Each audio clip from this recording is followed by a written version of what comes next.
बड़ी खबर, इन्फोसिस ने चौथी तिमाही के नतीजे जारी कर दिए हैं। इन्फोसिस के नतीजे अनुमान से कमजोर रहे हैं। कंपनी का मुनाफा तो बढ़ा है लेकिन आय घटी है। कैसे हैं इन्फोसिस के नतीजे, इस पर बातचीत करने के लिए हमारे साथ जुड़ रहे हैं जियोजित इन्वेस्टमेंट के गौरांग शाह। तो गौरांग, आपको कैसे लगे हैं कंपनी के नंबर्स? बहुत बहुत धन्यवाद मंच पर आमंत्रित करने के लिए। सभी को प्रणाम और शुभ संध्या हमारे तरफ से। तो जैसे आप अभी बता रहे थे और मैं प्रेस कॉन्फ्रेंस में भी सुन रहा था मैनेजमेंट को, और ऐतिहासिक स्तर पर अगर आप देखने जाए तो चौथी तिमाही के नतीजे जो आईटी क्षेत्र होते हैं तो वो थोड़े बहुत कमजोरी होते हैं, लेकिन थोड़ा बहुत जो अनुमान था उससे नीचे आए हैं आंकड़े।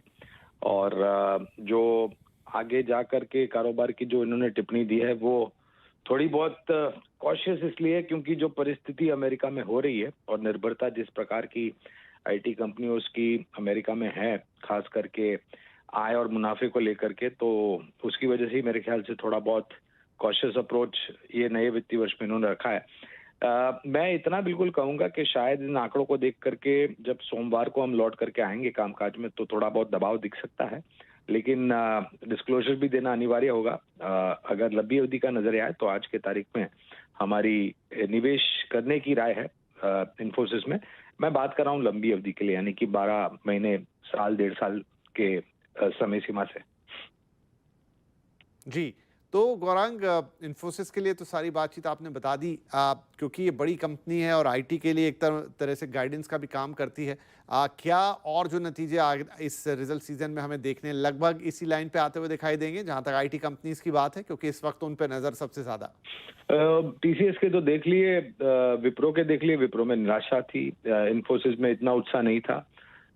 बाकी रहे दो दिग्गज कंपनी एचसीएल टेक और टेक महिंद्रा।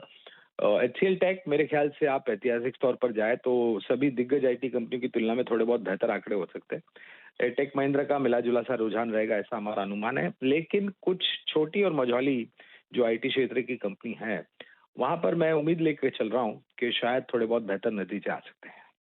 जी गौरांग, बहुत शुक्रिया इस एनालिसिस के लिए। तो गौरांग का कहना कि सोमवार को थोड़ा बहुत जब खुले दबाव दिख सकता है यहाँ पर, लेकिन फिलहाल मिले जुले नतीजे यहाँ पर इन्फोसिस की तरफ से। तो आइए सुनते हैं इन्फोसिस के सीईओ सलील पारेख ने गाइडेंस को लेकर और क्या कहा।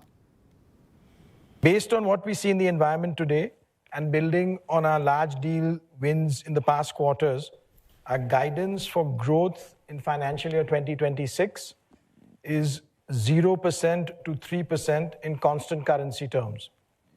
The environment is uncertain, and we will execute our plans with agility while keeping a close watch on changes.